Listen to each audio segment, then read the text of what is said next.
cloud cover over the Gulf region off of Texas here. 24 hours ago, some thunderstorms developing already. The storm system has now moved down through the Gulf region. As soon as we can get this satellite loop into motion, we're going to be seeing clouds. Here we go. Clouds really taking off right there. The storm really begins to develop and take off right down there in the Gulf. Now, they have already clocked winds at over 75 miles per hour. Now, moisture is spreading towards the east with snow in some of the northern sections of Mississippi and on up into Tennessee as well. We're going to be keeping a very close eye on this storm system. It is quiet up in the northeast. This is the calm before the storm. This is the time where you can get out and get what you need as far as the food, the water, the videos, whatever you might need to stay bundled up for the weekend and stay in. We are going to be watching this low-pressure system as it continues to track up along the Gulf, and by tomorrow morning, it is going to be right in the southeastern part of the country. As it heads up along the Atlantic, we are expecting winds up to 75 miles per hour. Once again, snow is going to be spreading up into southern regions of New England late morning on up into northern sections of Vermont during the afternoon, and then those winds are going to be picking up in our area as well later on in the afternoon and during the evening hours. That is going to be the brunt of the storm. The strongest blizzard-like conditions are likely to be Saturday night. The snow eventually will be winding down as the storm system moves, but we think right now the track is going to bring it right up into New Hampshire.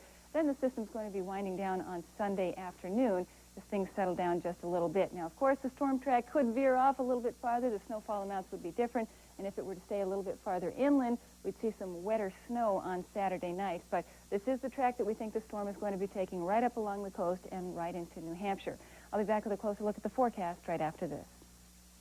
Messieurs, bonsoir. Il est 23 heures. Eh bien, la tempête qui sévit depuis le début de la journée sur toute la côte est de l'Amérique du Nord s'abat de plein fouet maintenant sur le Québec. Alors, Montréal est pratiquement coupé de ses deux rives, la plupart des ponts étant fermés.